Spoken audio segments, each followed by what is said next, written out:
Hey guys, welcome to another episode of the Chad Prather Show. It's Thursday. We'll probably get off the rails today, but I'm excited because we got a special guest via technology, via Skype. And one of my Texas brothers that I always love to listen to his insight and hear what he has to say on his incredible show, Nino's Corner. And you can find it at ninoscorner.tv. Welcome to the show, David Nino Rodriguez. My brother, how are you?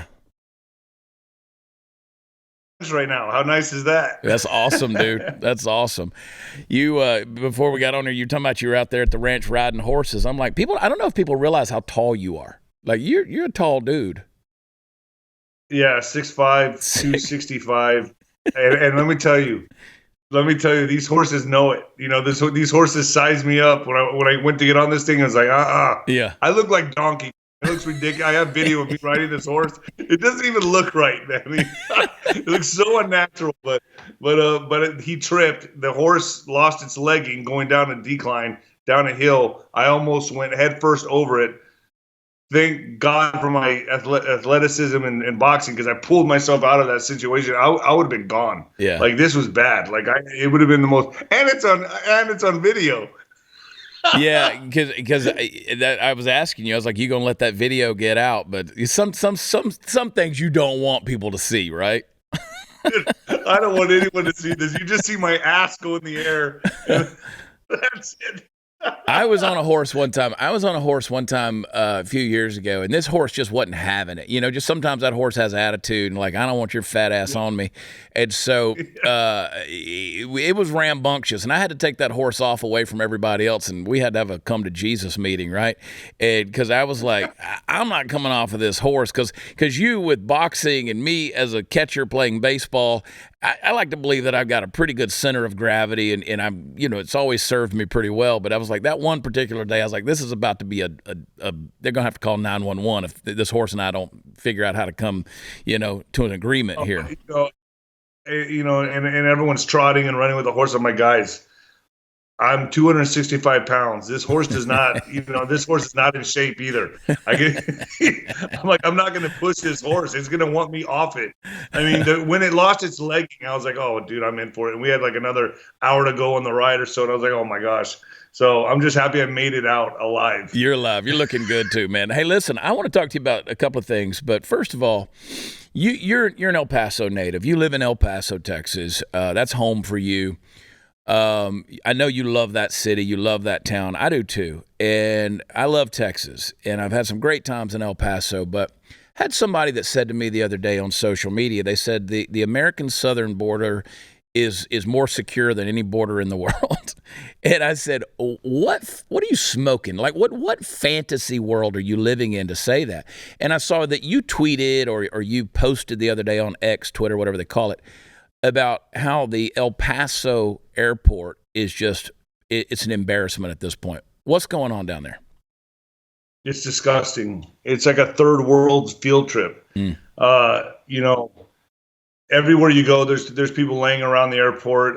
You could spot them. First of all, they're everywhere. They outnumber regular people trying to fly out now. When you're at the El Paso airport, you see that they're wearing their, and look, I'm not trying to be discriminatory or prejudiced in any way, but I know when our system is being taken advantage of, and that's what's happening right now. They're getting on any flight they want. Basically, they show up in their sweats, their sandals that they were given, whatever sandals that were handed out to them. They have their plastic bags with their toothbrushes and their clothes in it. They're there with their families. A lot of them are young military-aged men. That's no joke. Yeah. And that's just the airport. That's just where they're flying out to, anywhere they want to go on your tax dollar. They're also jumping over the wall. They're coming over the Rio Grande. They're just running across, no holds barred. They don't care. It's a free for all. They're coming in by the hundreds and thousands. I don't know how many a day, but I know people that are in the Border Patrol saying, bro, it's the floodgates have been open. It's just open. There's just anybody who wants to come in. I have friends that have that own construction companies, demolition companies that are talking about how that the border is so wide open that they're going back and forth freely. It used to be where they'd come over to America and they would have to stay here for a certain amount of time because they couldn't just go back and get the. Now they're just coming back and forth. Our border is an absolute joke. Yeah. My thing is that I have no doubt that this is going to get turned around. I don't. I'm a firm believer that we're going to get this turned around. But the correction process on how long this is going to take to deport everyone, they're being used as cannon fodder. They're just expendables. So these illegals, I feel bad for a lot of them because a lot of them are trying to come here for a better life, but a lot of them are also coming here. They know, hey, man, it's a free ticket. They get to live off the system. Who wouldn't come here from a third world country? We've opened the floodgates. We're letting everybody in. Who wouldn't come? They're wanted in their own country. They're probably going to go to prison. They're coming here. And that's the only life they know is crime. The only life they know is crime. And so my thing is, how are we going to send them back? How long is this deportation process going to take when you have to round up these people and send them back? And what kind of pushback are we going to get from the cartels? Yeah, that's true. And, when you read the stories that are coming out now, Venezuela's just turned loose like 500,000 of their criminals, just turned them loose, sent them to America. They're coming to our southern border. The European Union just released a study that said only 8% of the migrants coming into Europe from Northeast Africa and the Middle East are women. So that means 92% of them are males, typically fighting age, military aged males. That's the same thing that we're seeing. We're seeing that same kind of trend. Maybe not that extreme of a number, percentage-wise, ratio-wise, but we're still seeing a majority. You see the trains that are coming north towards the southern border and, coming up through Mexico. And these trains are just filled with men. There's no women, there's no children. And I agree with you. There are a lot of people out there that are seeking a better life. That's why it's such a humanitarian crisis. Your heart and your compassion goes out to these people who are trying to find something better for their families. I know if I lived down there and I was, promised something in a place like America, I'd be bringing my family here too. But that's not what we're seeing in the grand scheme of things. So you talked about a correction there. I mean, what do you think what's going to correct it? What do you think is going to change this scenario?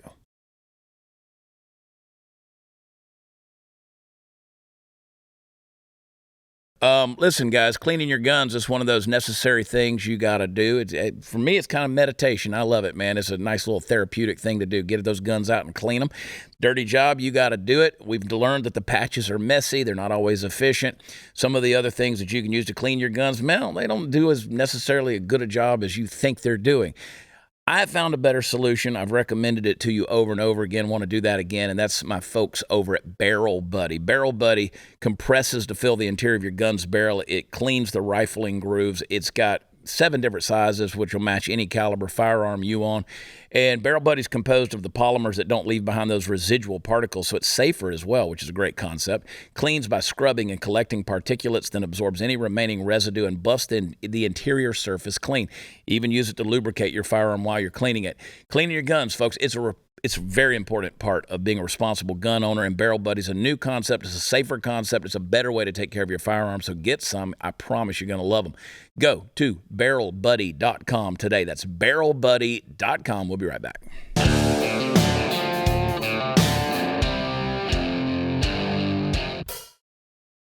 All right. We are hanging out with David Nino Rodriguez. Nino, I gotta congratulate you, man. I know that you mentioned the other day on Twitter, 3 years, 9 months, no alcohol, huh? That's awesome, dude. Today. Wow, today. Yeah. Okay, so yeah, that's amazing, dude. Congratulations on that. That's a heck of a journey. I mean, it's a challenge. That's and a lot of folks. I've talked with a lot of folks recently who are dealing with that. A lot of them winning that battle, So congratulations on that and speaking out on that. Why do you think it is? Before we get back into politics, why do you think it is that men are so hesitant to talk about their struggles?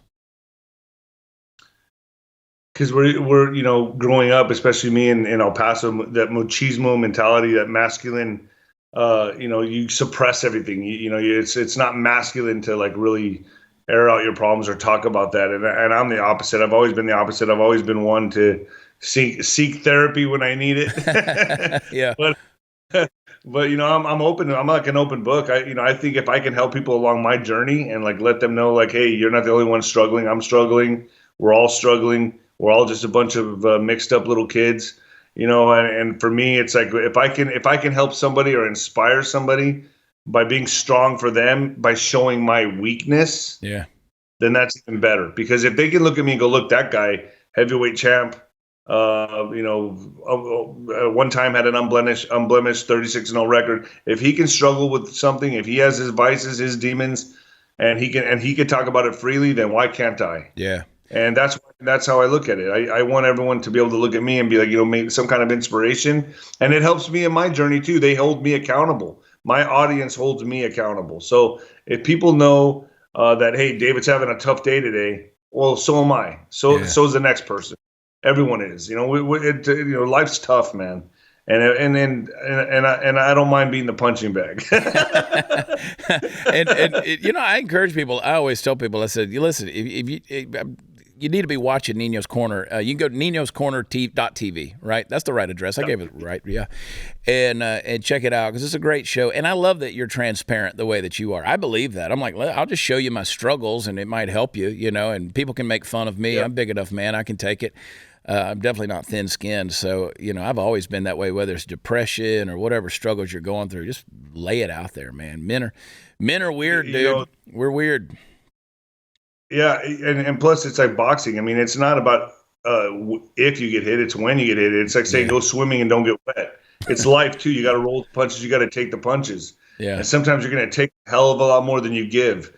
My ratio right now in my life is like a lot about for every 11 things that are bad that happen to me, one good thing happens, and I got to be ready for that opportunity to strike. So I'm patient. I'm the guy that's waiting in the background, but when I see that opportunity, bam, I strike. Yeah. And, but I may take a lot of hits before that happens. And maybe I'll take hits for years. The last 10 years for me have been nothing but hits.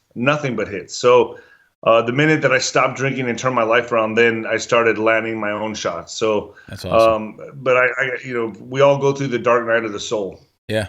Yeah. That's the truth. Speaking of dark nights, you and I connected a couple of years ago. I was on your show. We were right in the middle of the, quote, pandemic, the shutdowns. I still remember, dude, just sitting there just pissed off because we're living in a world of just insanity, people doing real dumb stuff. You alluded to that in the last segment, talking about if there's not an election in 2024. I think that all of the planning and all of the rumors and whispers that are out there seem to point to another attempt on the part of whoever, the people that are in charge out there, that mysterious darkness out there, to try to shut us down again. What do you think people's reaction, if they attempt that again, is going to be? Will it be successful like it was last time, or have people learned?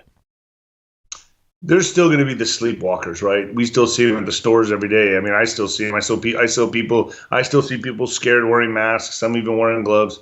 So you're not going to wake a good percentage of people up. Let's just to round up, let's say 10% of the people, there's just nothing you can do about them. But I think for the most part, I think our country is ready for a change. And I think we're switching into it. We're going into a paradigm shift, a new consciousness. It froze up one more time. Turn your head. That's the problem. He's out. You've got all these another solar flares. There we go. Can you hear me? Yeah, now you're back. Okay.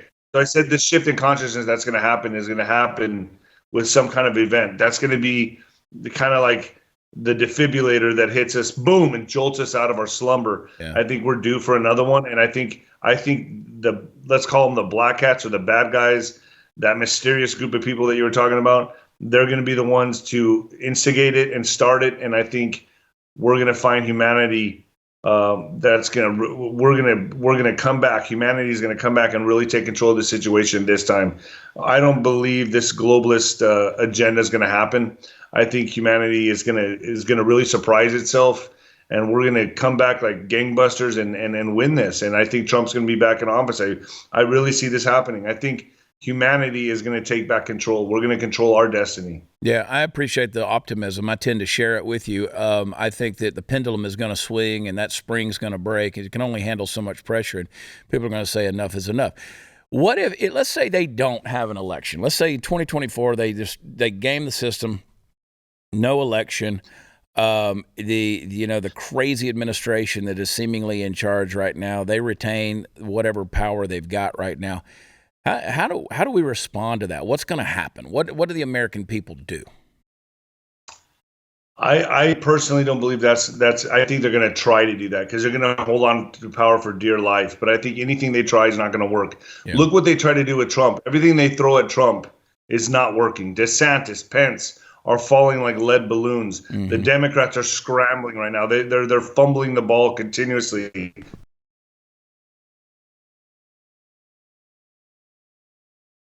You know, they've tried to use the January 6th debacle to try to scare people off from ever speaking out or speaking up again, and trying to say, which is interesting because, as I alluded to earlier, Hillary Clinton is already back to questioning elections. I thought it was illegal to question elections these days. You know, don't you get indicted for things like that? Just ask Trump. But it's okay if they do it. And they you know, the scare tactic that January 6th was, of now putting people in prison for exorbitant amounts of time for just being there.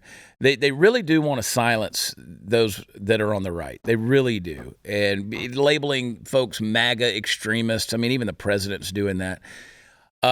So I agree with you, man. Let's agree together in optimism on that thing, because it's real easy to be, you know, pessimistic at worst and, you know, cynical at best. And people are tired of being disappointed, man. I tell you, they really are. David Nino Rodriguez, what are all the best ways people can find you? We know ninoscorner.tv. You got a huge audience, dude, and I love your voice and what you use that platform for. But where all can people find you? Nino's Corner, basically. Nino's Corner on Telegram, Nino's Corner on YouTube. I have my morning shows every Monday, Wednesday, and Friday. But you know, that's basically where they can find me. Just Nino's Corner, and then ninoscorner.tv if you want to dive deep into the underbelly of the deep state war. Yeah. And you stir it up, dude, and I want you to keep on doing it. So listen, don't break your neck on a horse. Stay on the dadgum thing, because we need you. We need your voice. Brother, I appreciate you again. Congratulations on the sobriety and all of the good things that you got going. And I really do appreciate you, man. Let's get you back soon, and we'll talk then. Take care, buddy. You got it. Hopefully I'll get better reception where I'm at next time. Sorry about the Wi-Fi. No, it's all good. I love it, man. I love it. No problem. David Nino Rodriguez, we'll talk to him soon. Hey, guys, since the early days of Blaze TV, we've been fortunate to work with the team over at Relief Factor. At the time, they brought an unknown anti-inflammatory to the marketplace that they had tested in their hometown of Seattle.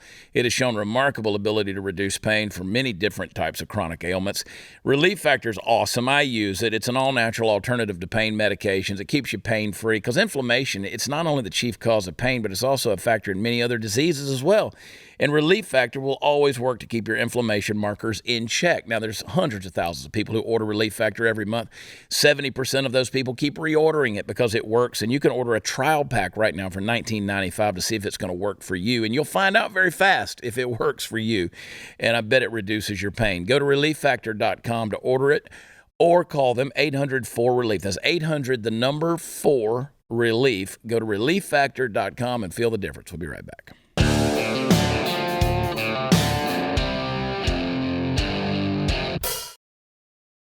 Now, as most of you know, as viewers and watchers and listeners to the show, typically we tape the Thursday episode on Tuesday. So there's some things we didn't get out that I want to get to that may be old news at this point. Probably not, though.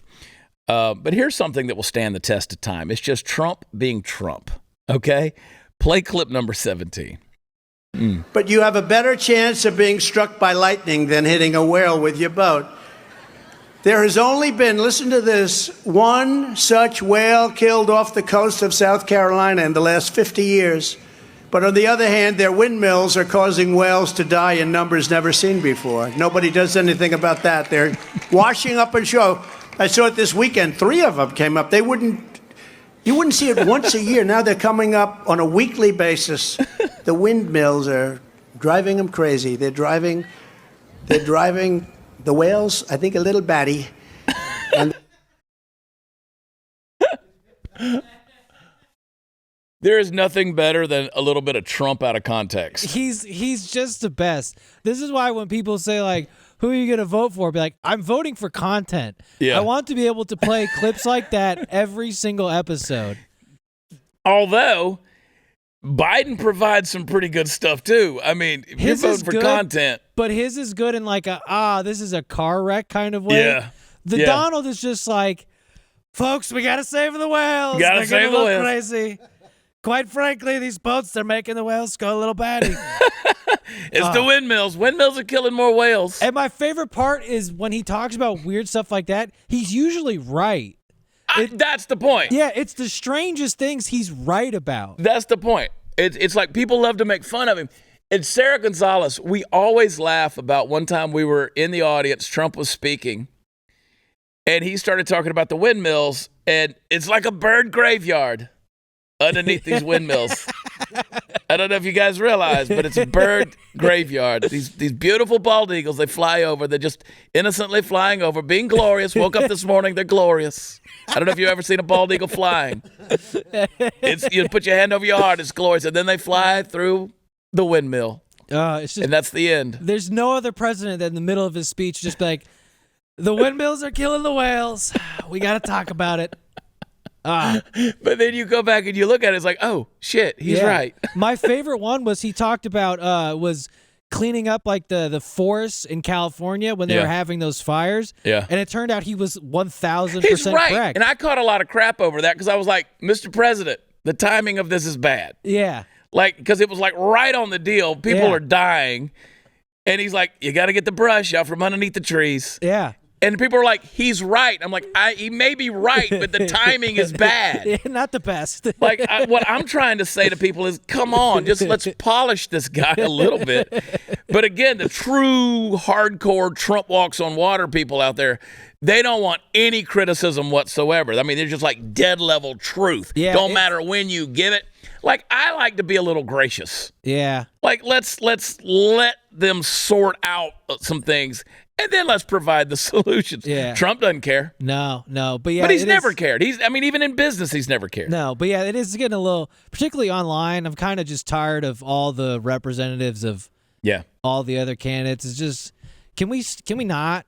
Like it's not even funny anymore. Like at the beginning, I was like, oh, this is great. They're gonna troll each other. Yeah. Now it's just kind of sad. Well, now you're getting, and our buddy Steve Deace. I had to get on. I was joking about him the other day to somebody.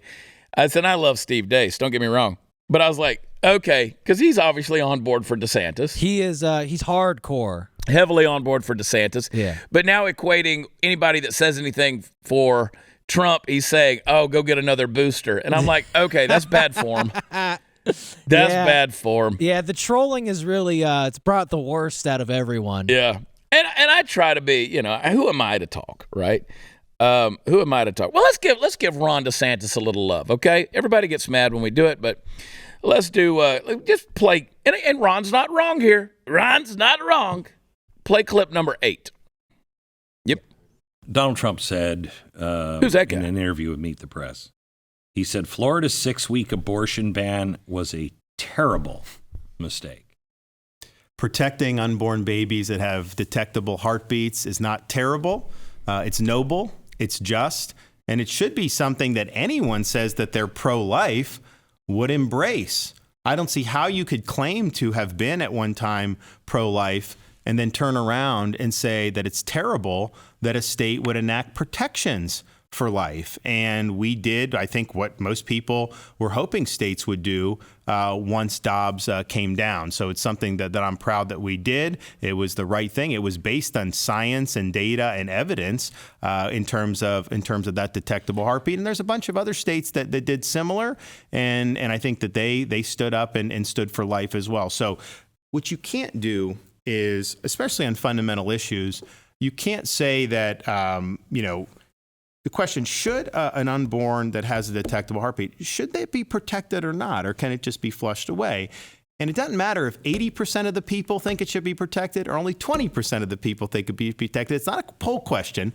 It's a fundamental question about your values, about what you think. I think this country is based on the idea that we're endowed by our Creator with certain unalienable rights, starting with the right to life. So when I have that in front of me, that decision is, of course, it's something that's willing that you should protect. It's not terrible to be able to save lives. No compromise. Well, here's the thing. it's one thing to say that there are strategic judgments that can be made about how to advance the cause. I'm not saying you shouldn't do that. In fact, I've welcomed people to have thoughtful ways. Texas is going to be different than California. How do you advance the cause of life in California? You may have to have you have to trim your sails to try to make some progress. There's nothing wrong with doing that. But that's something different than saying once a state has already enacted protections, to castigate that as being something that's terrible. And here's the thing, the damage that he did with that is more than just this campaign. There's going to be potentially on the ballot in Florida a referendum for a constitutional amendment to basically have abortion on demand. The left is pursuing it. And if that passes, that means a legislature can never do anything to protect life. Do you think they're going to run ads to Republicans and independents showing Trump, to Trump voters, saying Trump didn't like this, vote the other way? For us, of course they are. They're going to weaponize what he said to try to defeat the cause of life. And so it was a really hurtful thing. It was really harmful. And I remember watching his March for Life speech when he went. I thought it was an excellent speech. He spoke, look, he was on a teleprompter or whatever, but he spoke. The words he spoke were talking about the dignity of every life. I mean, look, we're better as a society when everybody counts, and there's a long road necessarily to realize that in totality. But when states are taking positive steps in that direction, thank them, give them kudos, welcome that, don't denigrate it. Of course, that full conversation between Glenn Beck and Governor Ron DeSantis can be found on the Glenn Beck podcast. Check it out. It's a good conversation. I tend to 100% completely agree with Governor DeSantis. Also, I mean, again, if you're going to talk about saving whales' lives, certainly you could talk about saving unborn babies' lives. And that was a rough go of it, trying to appease a broader voter populace by what Trump said. I didn't agree with him at all on that, and I think he needs to take that back. Also, when I hear that conversation, when I watch that and listen to Ron DeSantis, it reaffirmed my convinced opinion that he needs to remain the governor of Florida, where he's been duly elected, and he needs to do the job there. Let's finish this fight with Trump, warts and all. I think we're in a battle, and it's going to take. We're in a battle. We are in a battle. And we need the barbarian to step back in, and I'm here for it. You've heard me talk about that plenty. Hey, another podcast I think you guys will like. It'll help you get to know how to function in this crazy world we're living in, where the truth has been turned upside down, and kids are being misled, and marriages are falling apart, and Christian values that held this country together for so long are going out the window. And it's a podcast that'll help you share God's truth more than ever. That's what the podcast Refocus with Jim Daly is all about. Jim Daly, of course, is the president of Focus on the Family. Focus on the Family has been around for about 40 years, an incredible Christian organization. They've been helping families follow their faith for over 40 years, helping you raise your kids, helping your marriage. And Jim Daly, he's been the president of Focus on the Family for 20 of those years. He's helped millions of people learn and share God's truth. So he knows his stuff.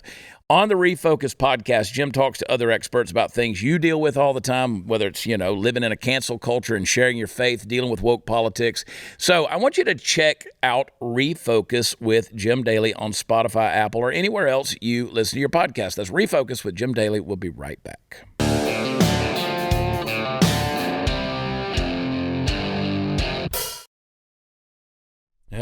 Boy, I tell you what. Facebook is weird, man. I don't know what's going on. Is Facebook, do y'all even get on Facebook? Brandon, do you even care about Facebook? Literally the last time I signed on to my Facebook was because I needed to find my old college professor's phone number for my recommendation to get hired here. Yeah. Outside of that, I hadn't touched it since like 2010. Wow. Yeah. It's definitely an older audience on there. A lot of people on there that are from another generation, I'll tell you. I got to get better about some of these other platforms. Now, Instagram is huge for me. I'm now reaching 23 million accounts. And that's accounts, not people. That's 23 million accounts every 30 days. Just big boy numbers. Yeah, that's huge. You would think someone would take advantage of that. But it's almost like I know what I'm doing. But yeah, Instagram's huge. Twitter, I just still hate it, dude. I just can't stand it. Now I'm on there every single day stirring shit up. But like, you can't have any fun on Twitter. Everybody's got to go at each other. They're at each other's throats, which, again, let's be honest, that's fun. It's fun. Did you see, we were talking with David Rodriguez there, and he's of course in El Paso. Did you guys see what the Eagle Pass mayor said about the border crisis? Play clip number 4. Does the president bear some of the responsibility for the crisis in your city? I'll be honest with you, I believe 100% he does bear some responsibility for this crisis. I haven't heard from anybody in the administration. The president hasn't put out a statement, the vice president, I haven't heard from anybody. Nobody has bothered to call me, anyone in the city staff saying, hey, this is the federal government. We know what you're going through. We're worried about you. This is our plan of action. Nothing. We're here abandoned. We're on the border. We're asking for help. This is unacceptable. Please, just enforce the laws that are on the books. And I like that political statement, though. He says, I 100% believe that some of the blame is on the Biden administration. Yeah, we know that some of the blame is. I'm going to go with all of the blame. Again, because, and he followed up with the proof of that, haven't heard a peep from this administration. Now, this is the mayor in Eagle Pass, Texas. Thousands upon thousands crossing consistently, constantly. And he says, hadn't heard a peep from them. I mean, this is the epicenter of where this crisis is happening. And says, you just got to enforce the laws that are on the books. I mean, you know, the federal agents, the Border Patrol, the ICE agents, they're not federalized government employee Uber drivers to take illegals to a processing center to give them a flight to anywhere. And David was right. Nino was right. You go to El Paso's airport, you go to McAllen, you go to Brownsville, you go to any of these airports, and I'm telling you, I was in an airport the other day, and you see them. I mean, they're just there. They're going to wherever they've chosen to go in our country. They got the envelopes with whatever's in there. They've got their papers that allow them access to go through not only security, but to get on an airplane, and boom, there they go. Greg Abbott the other day has promised that more illegals are going to be bussed into the interior of the nation. It's not a policy I agree with. I understand that it's worked to open a lot of people's eyes, like, you know, the New York government, but they're there now. What are you going to do? They're now in the interior of the country. If we start having a mass deportation, as Nino was talking about, how are you ever going to round all of these people up? This is a humanitarian crisis. It's a nightmare at this point. So, again, you got to stop it at the source, and the source, of course, is the southern border. It's a mess, dude. It's a mess. But no, we're going to sit around and speculate whether or not Bob Menendez was taking money out of his bank account to buy gold bars. You know, we didn't really talk about that this week. Bob Menendez, I mean, they're going to put his ass on trial. Trust me, they're going to find him guilty, too. He's crossed somebody. You know, Bob Menendez, they found however many hundreds of thousands of dollars in cash and, you know, just stuffed in pockets there in his clothes in his closet and the gold bars. And, of course, his excuse was, well, since I'm Cuban, you know, I understand how they can just come take your stuff. I mean, forget the fact that you're an American lawmaker. You're the senior senator from New Jersey, dude. You're not in Cuba anymore unless you know something we don't know. But to make $180,000, $184,000 a year on a senator's salary, living in Washington, D.C., as well as New Jersey, two places that are very expensive places to live. So while it sounds like $185,000 a year is a lot of money, it really works out to not much in the grand scheme of things. But to say that over, you know, all these years as a public servant, your excuse is that you, it sounds antiquated to do it, that's what he said, takes, you know, thousands of dollars every year out of my account and I convert it into gold bars. No, you don't. No, you don't, because it's numerically, logistically, physically impossible for you to be able to do that and have, I don't know, $400,000 or $500,000 just sitting around the closet.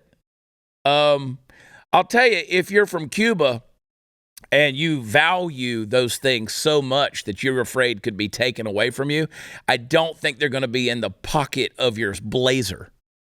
Like, you're going to do a little more to secure those things.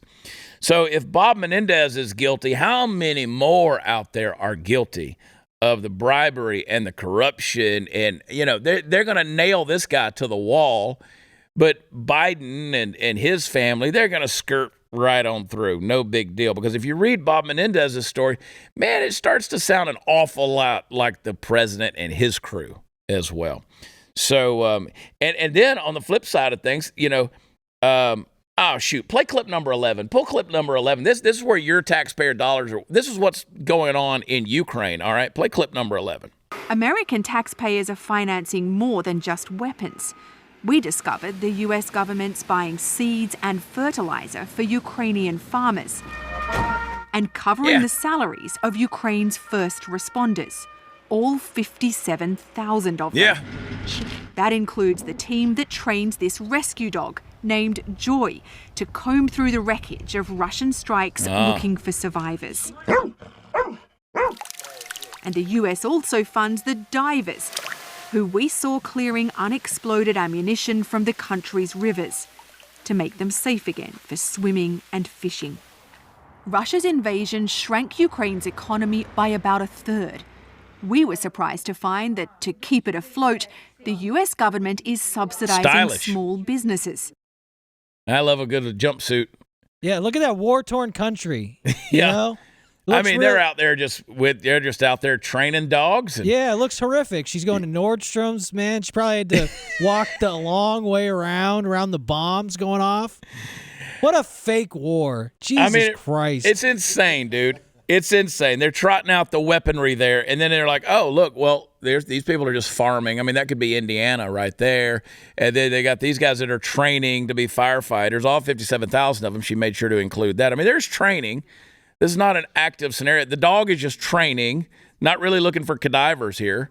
And then they're out in the river with their metal detectors. They're also just training, but they try to spin this thing like, look at all the good things we're doing in subsidizing the Ukrainian government and also their small businesses and more training. I mean, there you go. Look at there. Oh, well, you can't say anything about it. That's Kiev. That's 300 miles from the closest front. Yep. Man, at least in Iraq, we were blowing things up. I mean, yeah. I mean, give me some of that Vietnam footage. Yeah, at least we were laying waste to their country. It's not even bombed. No one has a gun. No, but my critics are going to come at me and say, oh, but Chad, you're a Russian propagandist. No, literally, you guys are Ukrainian propagandists. I just saw the footage. I literally just saw the footage. And by the way, you guys in Canada were just applauding an SS member. So, yeah, save it. Save it. Hang tight. We'll be right back.